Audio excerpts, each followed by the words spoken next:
It was after dinner, and Elizabeth was clearing up the plates in the house she shared with her husband, Andrés Bedoya. Andrés was a miner in Segovia, a mountainous town in the heartland of Colombia's gold trade. As Elizabeth reached for a plate, a knock at the front door startled her. It was late, past 9, and they were not expecting company. "Who is it?" asked Andrés, more tired than rattled. He'd worked a full shift that day. "It's me," rang out a voice, confident and natural. The couple exchanged blank looks, and Andrés walked to the door as Elizabeth ducked behind the fridge, embarrassed to be caught with her 5-month pregnant belly protruding from her pajamas. Andrés opened the door, and standing there was a boy, slender with shy, dark eyes. By then, the boy had developed a reputation. He was known as Veneno, or Venom. Without saying a word, Venom raised a revolver to Andrés' head and fired. Andrés crumpled to the floor, and the boy stood over him, firing repeatedly until his chamber was empty. Soon after, a threatening pamphlet started circulating in Segovia, warning that Andrés' murder was just the start, that more would soon die, unless, that is, Segovia's most successful gold entrepreneur would come to terms. "Señor Julio Erazo knows how our business works because he once belonged to it," it read. "Or are we lying, Señor Erazo? Or should we say Ramiro or AK-21, as we call you?"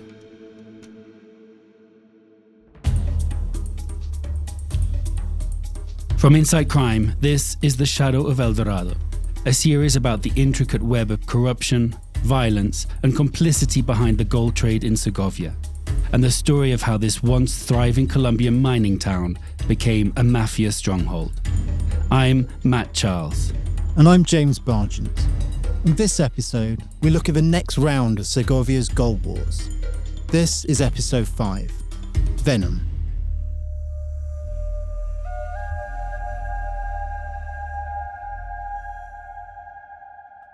Andrés Bedoya was the first to die in a terror campaign that in 2015 emptied Segovia's streets and shut down its biggest mining operations, the operations run by Julio Erazo. As we chronicled in episode 3, Julio was a demobilized paramilitary and former aide to the warlord Macaco, who had begun a new life as a contractor for Frontino Gold Mines, the company that had practically built Segovia. Julio got his break in mining at a time when Frontino contracts had become chips of power and wealth in a game of mafia poker. But 7 years later, not only had he ended up with the biggest stack, he also appeared to have done so while leaving behind his criminal past, at least until Venom was unleashed. Julio had risen to the top by being the last man standing after the mining world in Segovia had been overturned by 2 new arrivals to town, one corporate and the other criminal. The first of those arrivals was the Canadian multinational Gran Colombia Gold, which, in 2010, had bought the Frontino Gold Mines assets.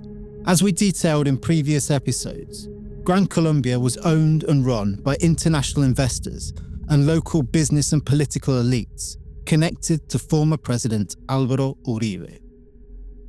The arrival of Gran Colombia was an anxious moment for Julio, he told me in an interview years later. The type of mining they were doing at the time did not seem like the sort of operation a multinational company registered on the Toronto Stock Exchange would want to be associated with. It was a basic, rustic way of working, and his miners were former machuqueros, mine robbers who had snuck into the company mines to steal ore. Un grupo de mineros muy informales, muy informales. They were a very, very informal group of miners, he said, and there was little control over what they were doing. They also paid off armed groups. Julio had to pay a tax to the local paramilitaries, who'd switched from his old outfit, the Central Bolivar bloc, to a group calling themselves the Rastrojos. Cuota fija, sí. Ellos eran conscientes, ellos mandaban razón, no nos enrede con bultos, no nos enrede con eso, páguenos una cuota mensual, punto. It was a fixed price, he said. A messenger would appear to collect the money in the first 5 days of every month, and in return, he could work in peace. Julio left it there, at least as far as we could tell. But many of the other Frontino contractors had grown close to this new generation of paramilitaries. They had invested their Frontino earnings in new mining ventures, both legal and illegal, and they paid the Rastrojos a healthy cut. Then they used their paramilitary connections to murder anyone who stood in their way. Those contractors had formed Segovia's own mining mafia. The murder and mayhem that resulted was bringing a Colombian twist to a concept born in the conflict zones of Africa: blood gold.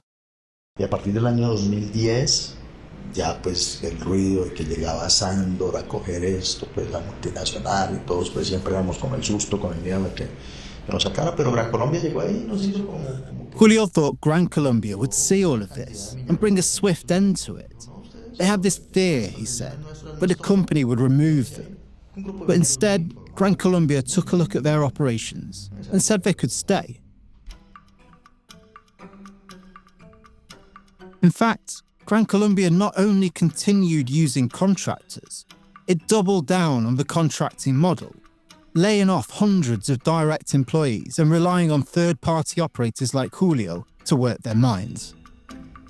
Many of the laid-off miners, experienced and now unemployed and angry, went to work in new illegal mines that were springing up all over the company's concession, starting the process of remapping Segovia into the wrecked shape it is today.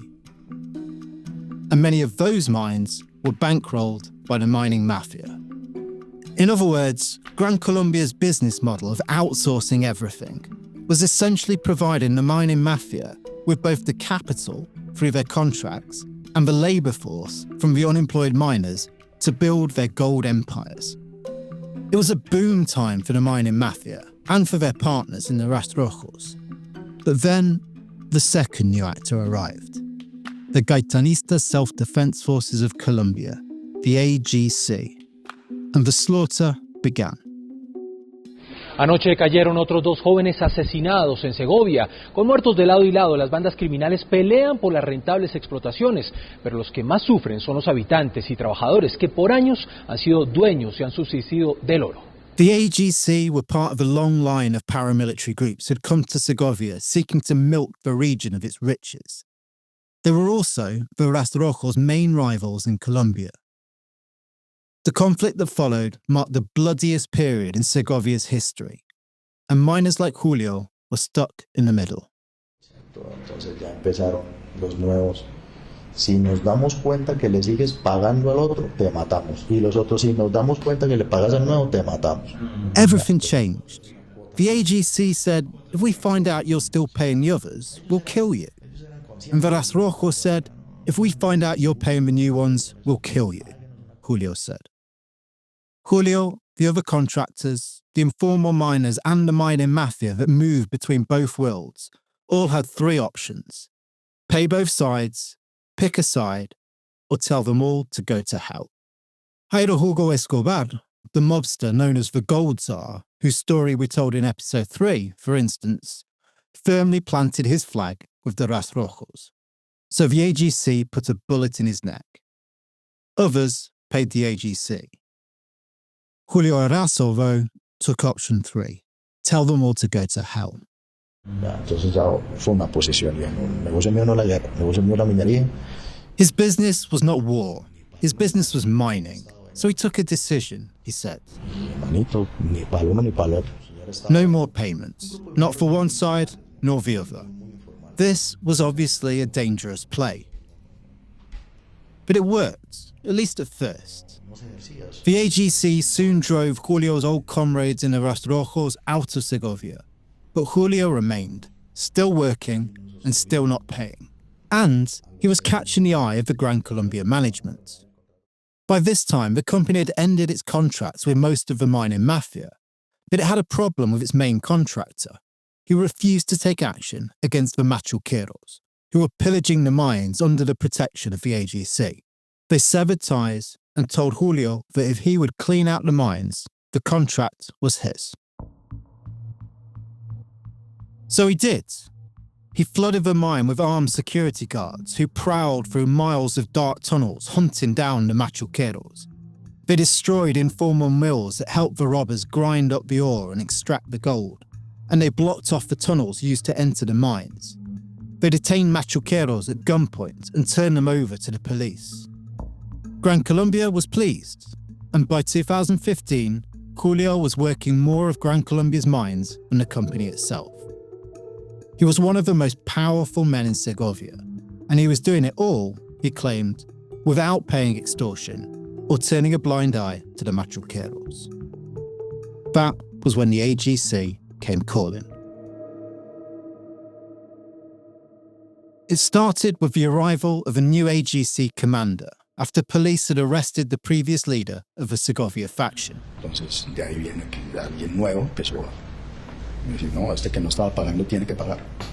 The new commander's order, Julio said, was that anyone who had not been paying now had to pay. Solicitamos al Estado nuestro propio esquema de seguridad y empezamos nosotros a controlar la seguridad física de las minas. Julio refused and instead beefed up his security. When the AGC realised they couldn't get to Julio personally, they dispatched Veneno to target the thing they knew Julio could not or would not protect: his workforce. The AGC had a sophisticated structure with a clear line of command and specialist divisions. They committed assassinations, extortion, kidnapping, arms trafficking, drug trafficking, displacements. They were disciplined with rules and regulations, kept meticulous books, and maintained a fearsome arsenal, assault rifles and grenades, as well as handguns. But for all this might, all it took to shut down Segovia was one 18-year-old with a phone, a revolver, and a motorbike. Buenos días, hoy es martes 17 de mayo del año 2016. Son las 9:06 de la mañana, nos encontramos en la sala de audiencia número 34. El indiciado tan amable me da nombre completo y número de documento de identificación. John Jairo Chavarriaga González, 1038. That, confirming his identity to a trial judge, was John Jairo Chavarriaga, Veneno. He was just 14 years old when the AGC recruited and trained him as an assassin. It was a long-standing tactic of the paramilitaries to recruit teens and even young boys to do these types of jobs. Veneno was a classic case. He came from desperate circumstances, and he'd become a fearless killer.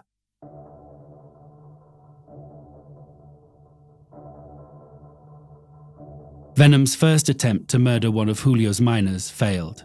His gun jammed and his target got away. Then came a message on his phone about his next target, which came with a photo of Andrés Bedoya. Soon after, he was standing over Bedoya while his pregnant wife looked on in horror. The next target was not a person, but a place: Julio's gold processing mill. First, Veneno hurled a grenade at the mill. Then he scattered leaflets behind him as he fled the scene.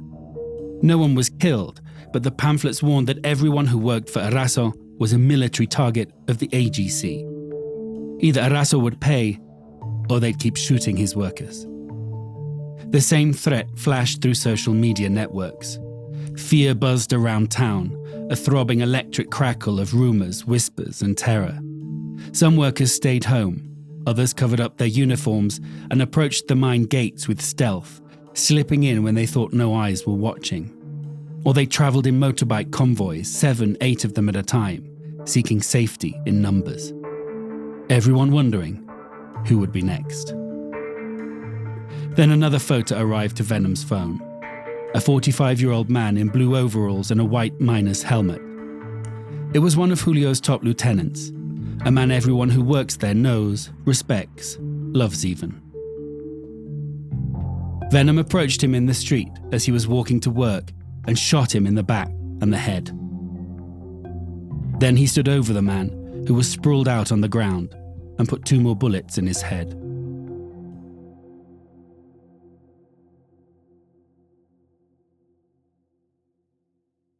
After the second murder, Julio gathered his workers at the mine. He told them he was stepping down to protect them and their families. He was suspending all his contracts with Gran Colombia Gold and by extension, he was suspending all of their jobs.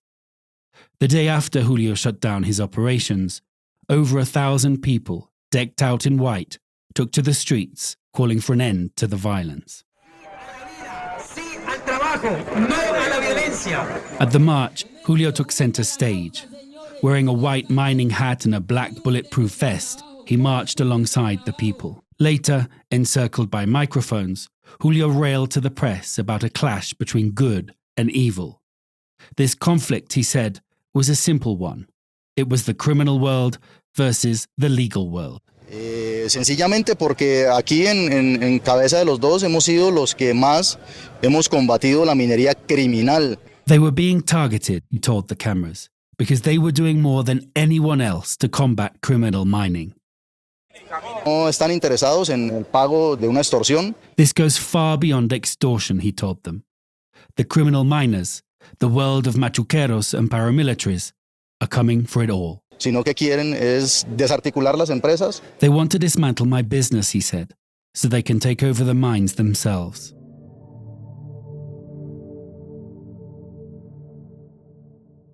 Julio's was a noble story, one that pitted good miners versus bad and paramilitaries versus civilians. But if we'd learned anything from our time in Segovia, things were rarely, in fact never, so black and white. As we looked at in previous episodes, Julio himself emerged from the other side of this equation, and there remain questions about his relationship to Macaco and whether he leveraged his paramilitary ties to get his start in mining. During our reporting on his conflict with the AGC, we talked to several miners who worked for Julio at one time or another, and they were clear. For them, Julio's conflict with the AGC was also murkier and more complicated than he was making out. Most of them did not want to talk on the record. Entonces, mire, esta es una barra de pólvora. Esta fue una fallida. One who would, though, was Carlos Durango, aka Belo Mula, or Donkey Hair. We met Belo Mula in previous episodes working at the Las Brisas mine. As one of Julio's miners, he lived through Venom's terror campaign. He remembers the fear, the uncertainty, his life shrinking down to the mine and cowering behind a locked door in his house, joining a nervous parade of motorbike convoys to get between one and the other. But unlike the others we talked to about that time period, he wanted everyone to know what he had to say. And he wanted Julio Erazo to know that he was the one who was saying it. When we talked, it was a year after the AGC's terror campaign, and Belo Mula sat outside Las Brisas blinking in the afternoon sun after his morning shift. During our conversation, he summoned up his residual anger, the grudge that won't let him be. The Julio Erazo of Belo Mula's story is not the one shouting into the microphones about paramilitary repression. No, Belo Mula's Julio Erazo didn't try to protect his workers. He abandoned them. Nosotros nos mataron más de un compañero. Nosotros nos mataron un jefe de la mina y nos mataron otros compañeros y a otro lo hirieron. Y a Julio Erazo no le importó nada de eso. A Julio Erazo no le importaba y no la plata que le entregara a él. They killed two compañeros and they injured another. But Julio Erazo didn't care about any of that, he told us. Julio Erazo doesn't care about anything except the money that comes to him. Porque Julio Erazo no anda solo. Julio Erazo anda con escoltas, anda con la policía. Julio Erazo was never alone. He always had police and army escorts, 2 in front and 2 behind, while the only thing they had to protect themselves was a vial of holy water, Belo Mula said.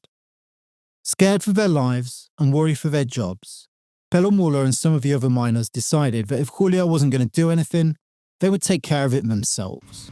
Entonces un grupo de compañeros y que nos queríamos, buscamos los medios de hablar con estas personas que nos están intimidando para hacer lo que Julio Erazo no estaba haciendo, dar la vacuna a nosotros los trabajadores. He told us how they used a family connection to reach out to the paramilitaries and do what Julio Erazo wouldn't, pay the paramilitaries' tax. Si a él no le importaba, no le importábamos nosotros, nosotros no importábamos. If Julio didn't care about anyone but himself, then we didn't have anyone but ourselves to look out for us, he said. They first negotiated a payment of about $400 a month per crew. It still stings. Not so much the money, but the fact that it was the miners who were paying, and not the bosses like Julio or the shareholders in Toronto and New York. But this was only partly true. Leaked documents we obtained from the Attorney General's office show Julio did eventually pay the AGC. According to the document, the AGC told him they would contract a powerful mafia in Medellin, where Julio lived, to kill him and his family. Julio relented and, the document said, paid around $65,000 to get them to call off the hit. It's not clear if he paid any more thereafter, but soon the AGC doubled the price on the miners. If the crew had a bad month or a string of bad months, life got even harder. Pelomula wanted no more part of it, and he left to join his brother Jorge at Las Brisas, the informal mine where we first found him. Pues ya no es rentable, ya no era rentable tampoco trabajar con él. It's not profitable to work with Julio Erazo anymore, Pelo told us. But it is dangerous. He said that his friends still working with Julio often face an impossible choice. Keep the little money they made for food and risk reprisal from the AGC, or pay the extortion and sleep with an empty stomach.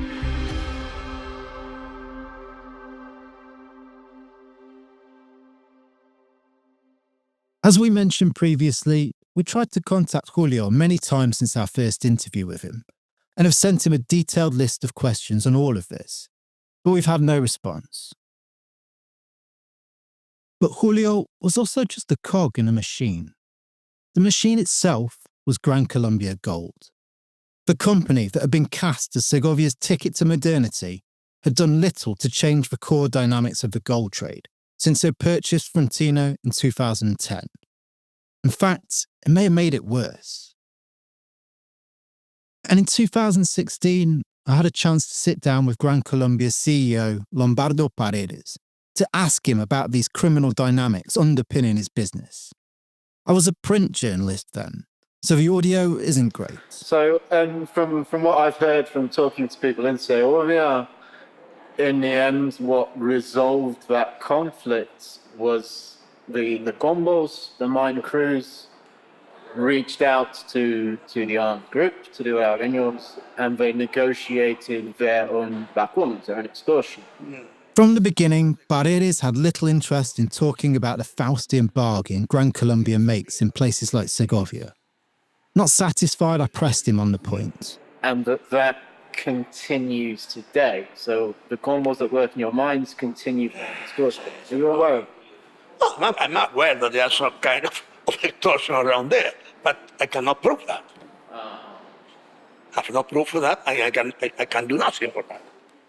Gran Colombia has always drawn this neat line between their legal mining and the illegal operations of Segovia's small-scale informal miners. But they seem to want it both ways.